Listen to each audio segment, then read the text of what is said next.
มาเลยหันดิเห็นบ่นี่เอาปีกไก่ก่อนนี่ออกมาเอาน้องมานำนบอลนอเจ้าก็ได้ลูกเอ้ยให้มาเอาแนวกินพี่น้องเอ้ยไม่เท่าใส่มาเอาแนวกินพอมีออเดอร์ข้าวยามแรงพี่น้องเอาทงยางมาลูกนะแม่เอาใส่อะไรนี่เอาปีกไก่พี่น้องเอ้ยมาปีกไก่มาลูกเด้อเมื่อกินข้าวลูกเด้อ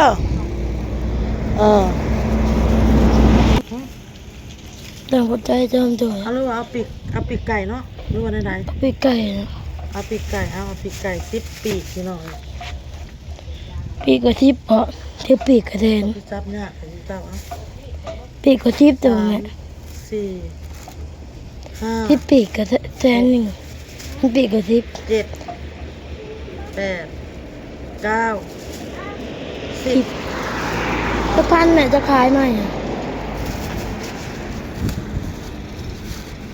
FC เพิ่นอุดหนุนลูกป้าลุงเพิ่นอุดหนุนแม่โดยว่าเจ้ากับแม่เฒ่ากินลูกเด้อขอบใจเพิ่นแน่เฮานี่มีอันนั้นเด้อพี่น้องเด้อใส่ลูกมาเบิ่งต้องเด้อยังถ่าส้มตำเด้อลูกเด้อแม่เฒ่าน้อยแล้วยังตำส้มตำอยู่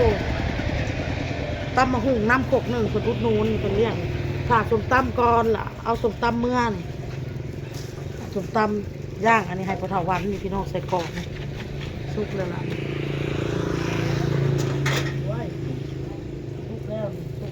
ว่าแม่ก็ยังจะขายคนน่ะปีกไก่จะขายแม่จักพันขายคนว่ะขายหมดทุกคนเลยลูกขายหมดทุกคนแล้วแม่ขายไม่10,000ถ้าเป็นเงินไทยกันไม่ละ20 บาทที่บอกไว้ทองไว้ยังดีจ้ะอันนี้ครับอันนี้คอยกับสิจัดให้บ่าวเต้5 ไม้ก็สิจัดไว้ปัวข่อยเด้อพี่น้องเด้อ5 ไม้ให้ปัวข่อยยังอีกไม้นึง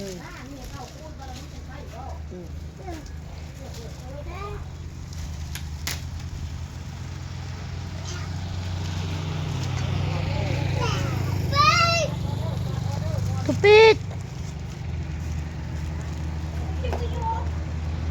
ค่ะสุกตำก่อนไม่ต้องรอตำนะโอเคส้มตำอยู่ในพวกพี่น้องโน่เมื่อกินข้าวออกมาเอาของกินกันบ่เอาน้องออกมาน้ำลูกเอ้ยแล้วป่ะ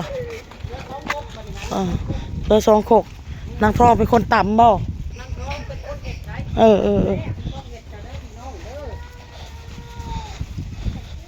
ไปเมื่อผู้อยากกินข้าวเลย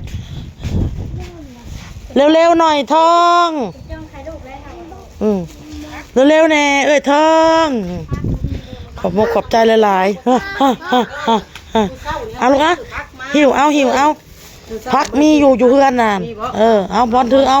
ให้น้องถือซอยทง1ลูกให้น้องถือซอยทง1ถือไข่ลูกก็ได้นี่ถือห่อใส่มือลูกถือเอานี่สอดใส่มือถือไปพาน้องเขาเมื่อยไว้ไปเขาเมื่อไปกินข้าวเด้อไปเมื่อเกิบกับโบใส่ให้น้องอีกไปเมื่อย่างเขาเมื่อกินข้าวเด้อเมื่อกินข้าวกับไก่เด้อลูกเด้อเมื่อพี่น้องบอกไม่เท่าเห็ดคลิปเนี่ยเด้อลูกเด้อย่างเมื่อแล้วบ่น่ะเมื่อแล้วย่างเมื่อแล้วบ่ลูกคอยพี่น้องเอ้ยเมื่อแล้ว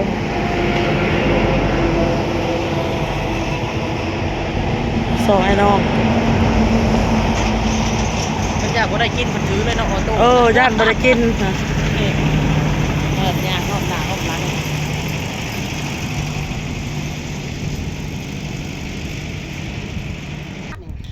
จัดให้บ่าวเต้เดี๋ยวใครลูกก็สิเอาไว้ให้เราพี่น้องเราเลิกเวียกมาแล้วเราหิวข้าวเราหากินข้าวเราได้เตรียมไว้ให้เราเนาะซะหน่อยเตรียมไปหลดนะเฮาก็เตรียมไว้ได้นี่ลูกค้ามาซื้อแหละเอาไปหาลูกแล้วเนาะแต่ว่าคันมีคนถามซื้อกะขายให้เพิ่นไปก่อนพี่น้องเลยพอดีขอบคุณในที่หลายขอบคุณหลายจ้าเด็กๆครับใส่คอนะครับส้มตำเนาะเฮากินก่อนเนาะเฮากินก่อนเฮาค่ะหาแจวใส่ทงก่อนให้มันได้ครบ เบิดเลยจังเมื่อน่ะอุ่นแล้วนี้ค่ะเรามาเจอเรามาก็ยัน แม่เฮาก็กินอันนั้นแหละกินใส่กรอกกินนั่นไข่ลูกกินอันทอดปีกไก่ให้แหละแม่เฮา เร็วแรงนี่ แล้วแรงของบ่าวเต้เดี๋ยวโอนก็สิจัดใส่ถุงไว้ให้เพิ่นพี่น้องส้มตำน่ะเพิ่นมาแล้วจึงให้แม่น้อยตำให้ส้มตำ เครื่องนึกขึ้นจำไว้ นี่สิคลายเครื่อง มาก่อนพี่น้องโอเคเอา เบิ่งฮอดเฮือนแล้วซองไอ้น้องฮอดเฮือนแล้วพี่น้องเห็นแล้วฮอดเฮือนแล้วปู้สะน้อยแจ้งคักอะลี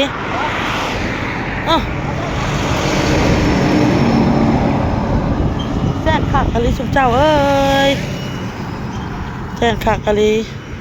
นี่ของเราเต้เด้อ พร้อมบ่เต้พุ่นละห้อยไว้อยู่เทิงปีกไก่เนี่ยก็สิใส่ถุงยางไว้เพิ่นก็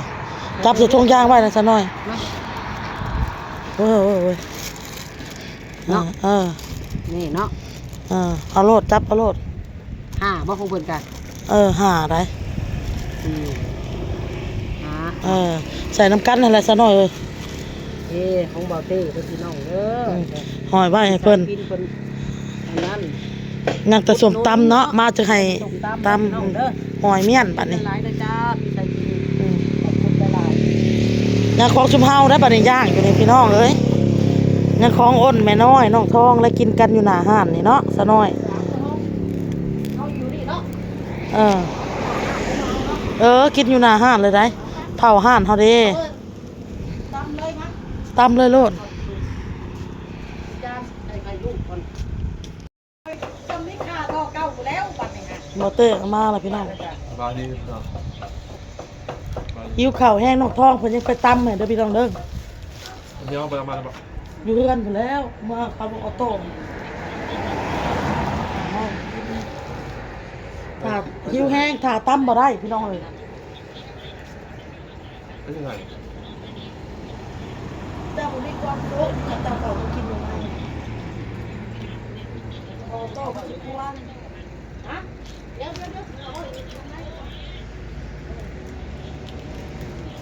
ออโต้มันกวน เข้าไม่ลงเลย มันสิซอ การเย็นเลยเข้า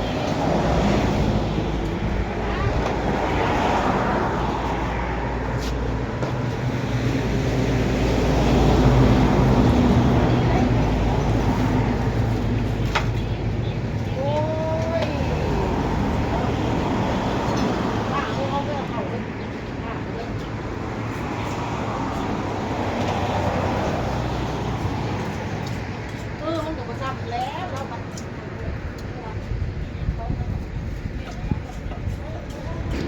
แซ่บหรือตำบ่เนาะลองกัน เป็นเด้อ แซ่บ เริ่มเรื่องของเข้า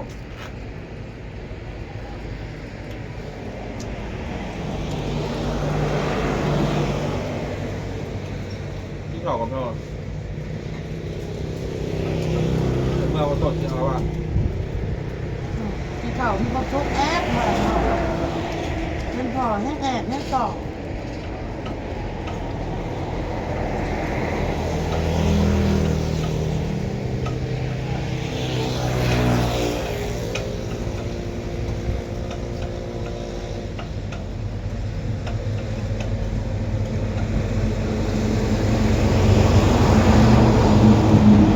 ขั้นต่อเลย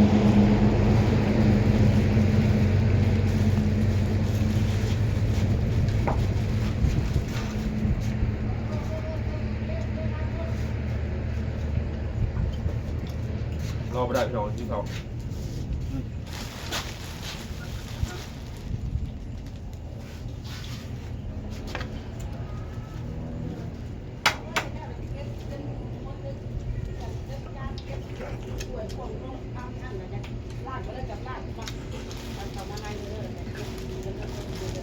ดูไปง่ายแล้วมัน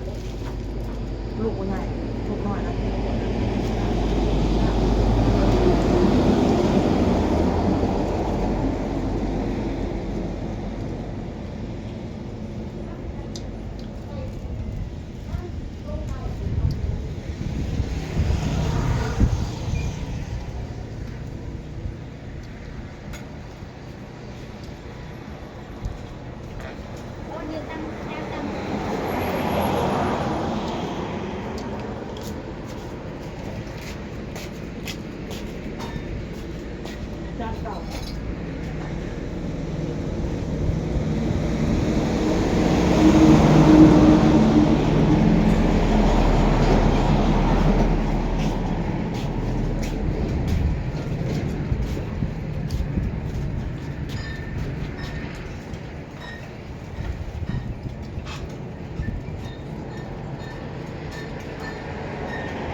เขาต้องกินข้าวละ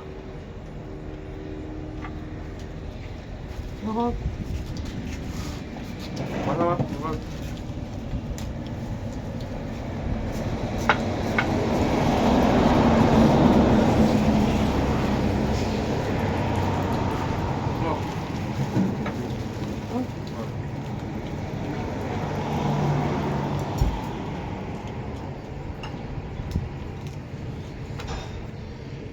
น้องเพื่อนของเจ้าขอบใจพี่ชายพินนะ ขอบใจพี่ชายพี่นึง เฮ้ย เรียนเยอะกว่าหนึ่งเย็นไหนซื้อหน่อยกูแม่เดียวกว่าเดียวน่ะ โอ้ย วุ่นเลยแหละเดียน่ะเป็นวุ่นกูไปส่งรถก่อน4 ขวดเยอะกว่าหนึ่ง ว่ากดหนึ่งป้าไปทันแล้วอืม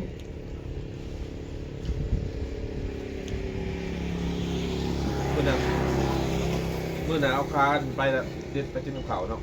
ทุกคนก็มาหุบกินในต้น บอก คนอื่นเรียกมันนอกนะ ธนามีออเดอร์เด้อพอสิบอกเอาไปให้เจ้าไปแจกหมู่เห็ดเวียกนำกัน ด้วย ผมมา พอ เมื่อ สิ นะ บอกอัน FC เขาสั่งเขาหิวเว้ย หิวแล้วเรามาเรียกนักมัน เวียกนะ เรื่องนักมันคนมาเดินนอก แต่พ่อคอยว่าปีกไก่คนในเรือมันกันเลยพี่น้องตื่นเช้ามาแล้วแหละบกลง เราอีต้นเขาอะไรมากินหนึ่งเนาะจีกปั้นกันอันไหน จิกตอนหนึ่งนี่จิกปันกัน แห่พักกันแห่งแต่ต้นเลย เดี๋ยวทำมีออเดอร์ก่อนขอสิบอกคนให้เจ้าไปเห็ดเป็นสุดไว้เลยตื่นเช้ามาเลยตื่นแต่เช้านะพี่น้องเห็ดกันบอเต้เอาไปแจกคนบนเห็ดเวียกเดี๋ยวเอากลับถ่ายคลิปก็ได้อยู่เลย ได้ ได้ปะ ได้ ให้เจ้าถ่ายให้ FC คนในเบิ่งได้เห็นน้ำผู้คนหายเพิ่นก็จึงได้ซุ่มซื่นหัวใจซื่นหัวใจว่าสิ่งที่ตัวเองเฮ็ดตัวเองทำก็ได้เห็นคนกินมีความสุข บางคนกับแมงลูกยังน้อยมาหาเงินนะน้อยค่าต่อรุ่นน้องมันยังกินแบบ เพิ่นเห็นความดีของเพิ่นแหละ สิ่งที่เพิ่นเฮ็ดสิ่งที่เพิ่นทำเนาะความดีของเพิ่นนะผู้ใหญ่ผู้รักผู้ใหญ่คือบุญคุณเอาแต่เห็นรอยยิ้มเห็นคนที่เขาได้กินเขาดีใจเขามีความสุขเพิ่นก็มีความสุขนำเลยพี่น้องเอ้ยนั่นแหละความหมายก็คือเพิ่นอิ่มบุญเป็นส่วนบุญส่วนกุศลของเพิ่นที่เพิ่นได้เห็นได้ทำให้แก่คนกินคนทุกคนนี้นะหาเงินหาคำคนที่หาเช้ากินค่ำนี่ แต่ก็ ไม่ได้สุดทรงท้อง ครับอืมตั้งชื่อนะครับ ได้จะลงกันได้ปัว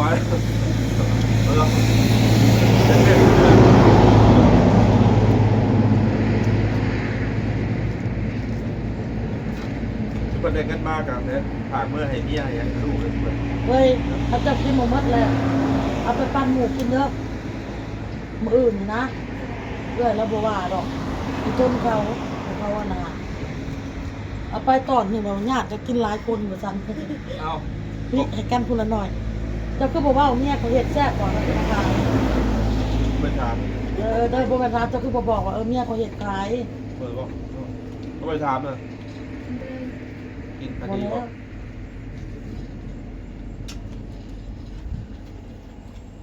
เขาร้ายส่งเรียกใกล้แล้วแค่งานแล้ว ให้หิวมันบอก นิ้วแล้วเขาจะคัดคนออกนะครับ ตอนเย็นมีแต่คนกินนำมาเอง 3 คน เอา3 คนหนึ่งเจ้าคือว่าญาติกันหลายคนจ้ะ มันบอกพ่อเนี่ยมันหลายคนอยู่แต่ว่าใกล้ มันเยอะกว่า หาเดียว เพราะว่าไปปั้นหมูกินมืออื่นเลย เอาบุญเนาะ บุญถ้าคนเห็นก็ให้ย้อนไปหาเป็น100 เท่า1,000 เท่าพี่น้องผู้รักผู้ใหญ่FC ก็เช่นกันพี่น้องเด้อ